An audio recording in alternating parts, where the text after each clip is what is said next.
another episode of Chops Talks Ops, the not podcast for business owners wanting to run their businesses better. So today I have with me Martin Sheard. He is a lawyer who specializes in sexual assault and sexual harassment in the workplace.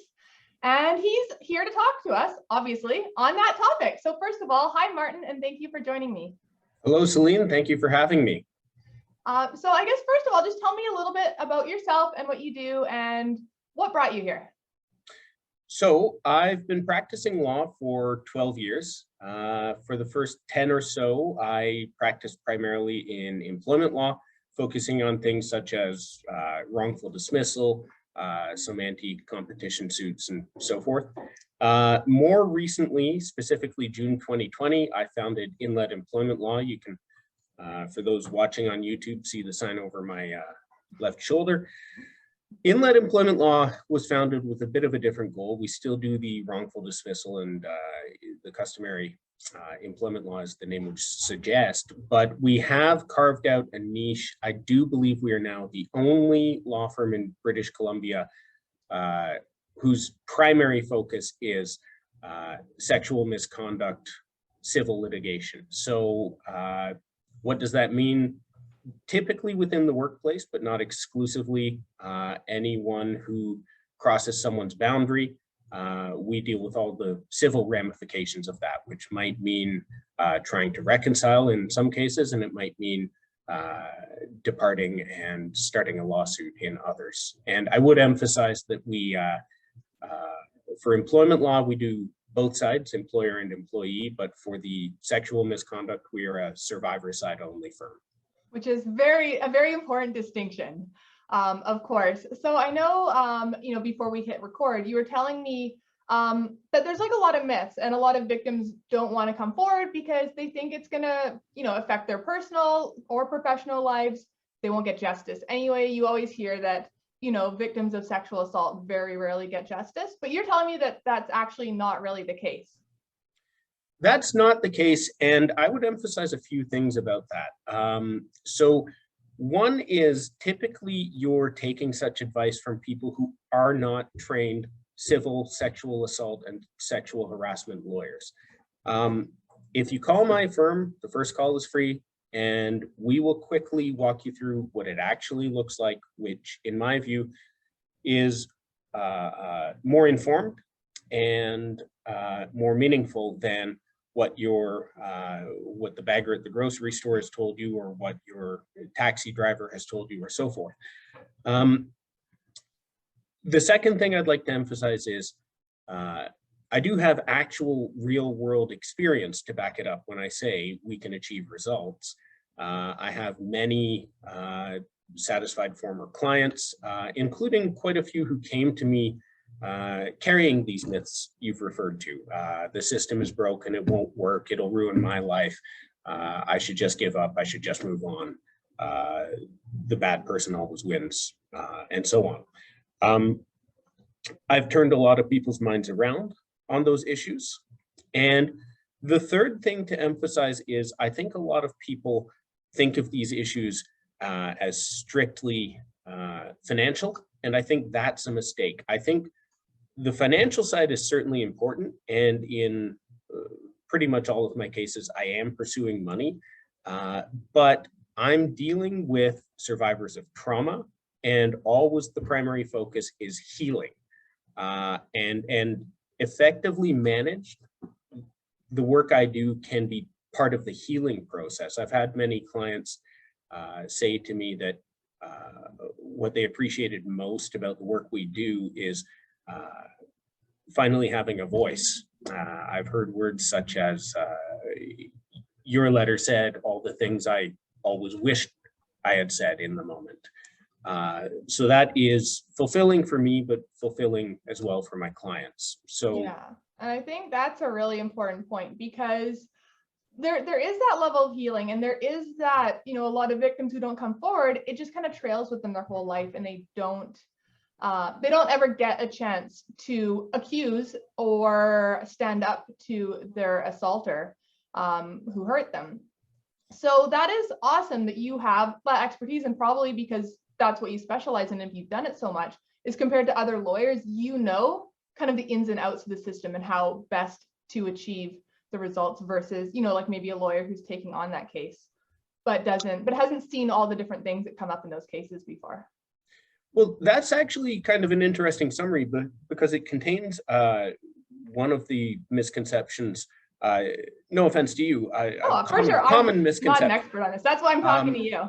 But when you say a lot of victims have never had the chance to come forward for sexual assault, there's no statute of limitations. There was a case released just last year, 2021 BC Supreme Court decision about assaults that took place in the 1980s. Oh, wow. So yes, and it's kind of interesting too, because if you go into the actual records, the Hansard debates, where the legislature changed the Limitation Act for this purpose, they specifically said it's because this isn't like other claims, and sometimes it can take years or even decades to realize that an assault has happened, that something that happened to you years and years ago was wrong somehow.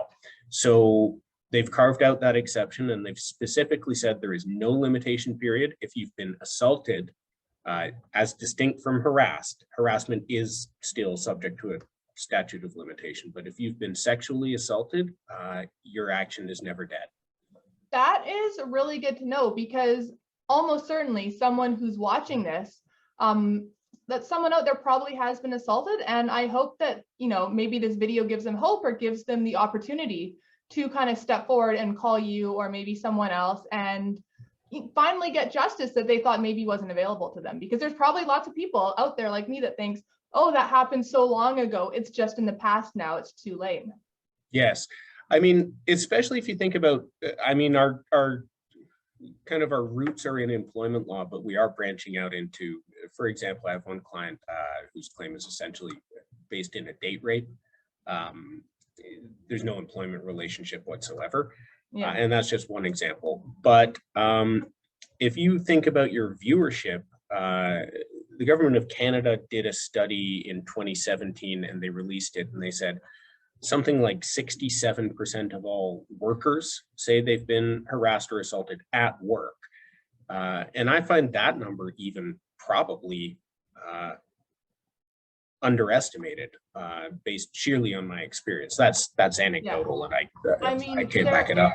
For sure. There are probably a lot of people who, you know, were made to feel uncomfortable or, you know, in what would probably meet the definition of harassment, but they're so blinded by kind of toxic work culture. And I know people who've been in toxic workplaces their whole lives, they think that's just normal. They don't realize that that's actually like not okay. They're just like, oh, ha, ha, ha, this is kind of what you put up with dealing in the workplace. And they don't even realize that, you know, that's an actionable offense. Absolutely. And quite often my clients tell me a story. They'll find often a senior woman in a leadership role in the company, and the advice they get from her is, well, we women, we just have to be twice as tough as the men. We have to put up with more. And I simply don't know where that myth comes from. You don't.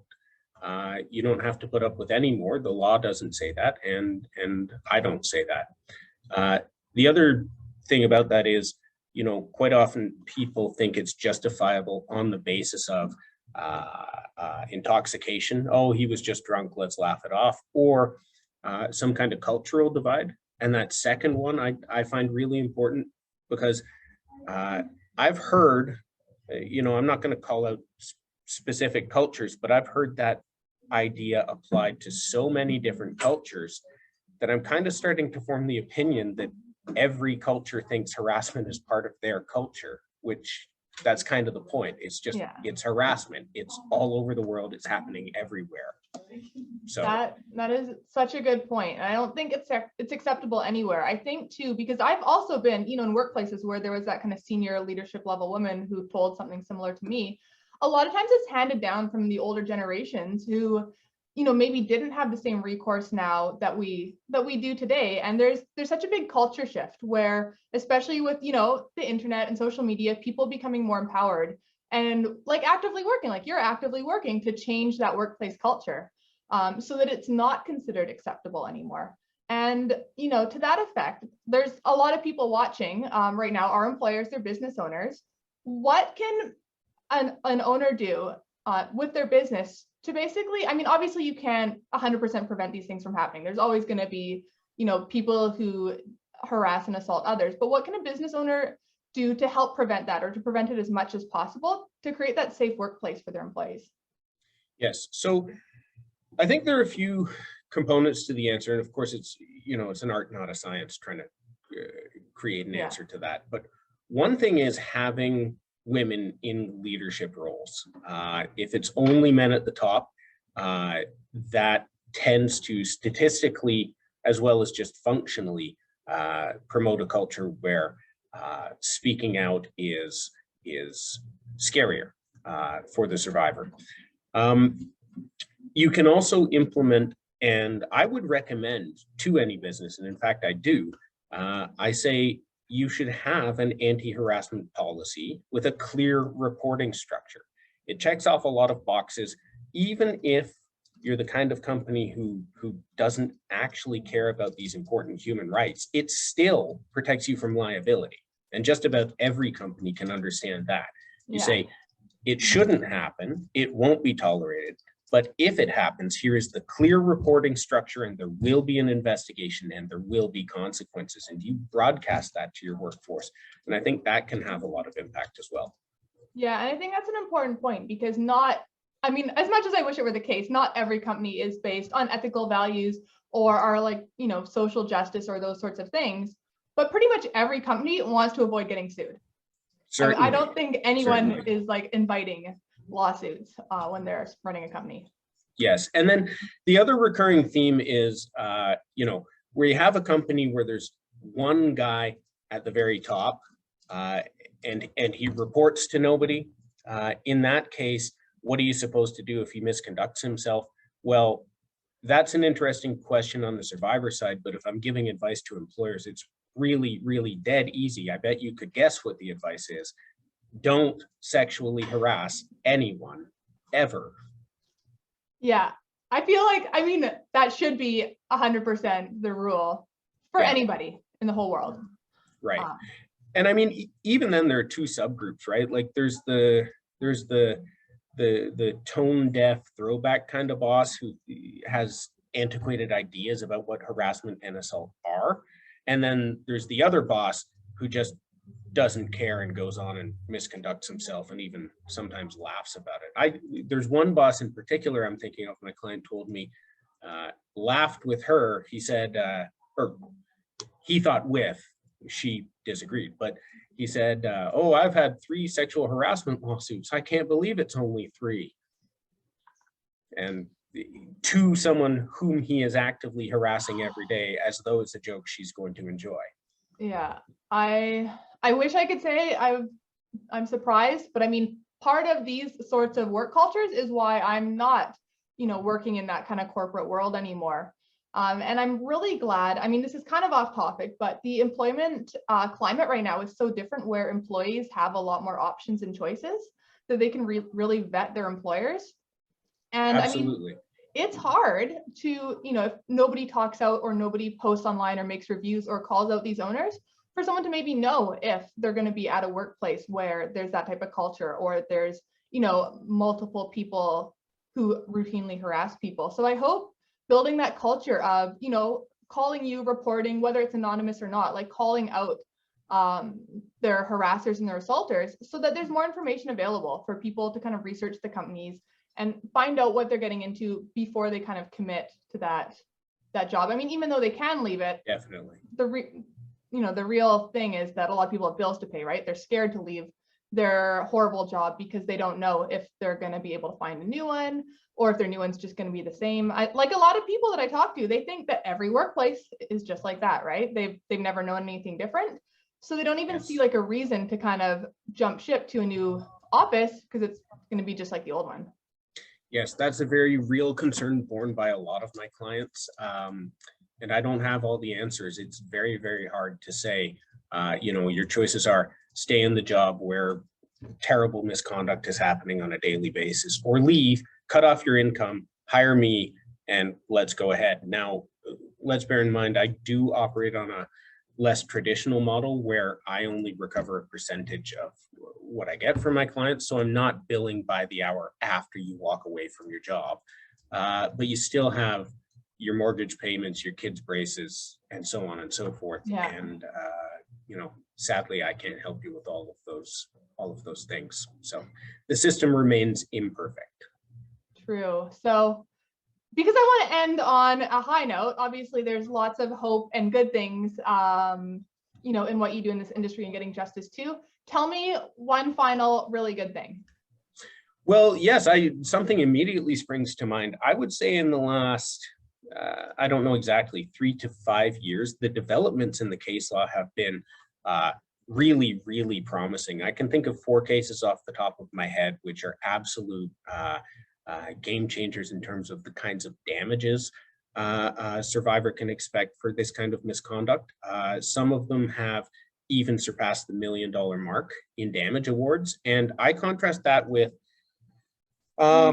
I forget the year, I think it was 2018 or thereabouts. I presented a paper at a conference about the abysmal state of damages in British Columbia, and you know, how basically we have a system where there are no good options for survivors. Sorry about that. I should have muted my phone. And I guess it's probably time to update that paper, because I think with the developments in the last 5 years, it's no longer true.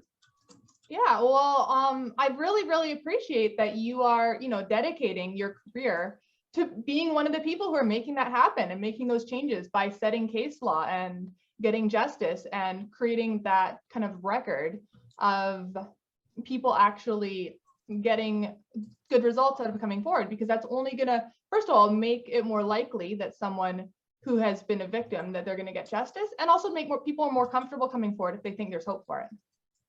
Thank you very much. I appreciate you having me on, and I agree with everything you just said. I find that very fulfilling. It's why I come to work every day. Awesome. Thank you so much again, Martin. I hope you have a wonderful rest of the day. Will do. You too, Celene. Bye.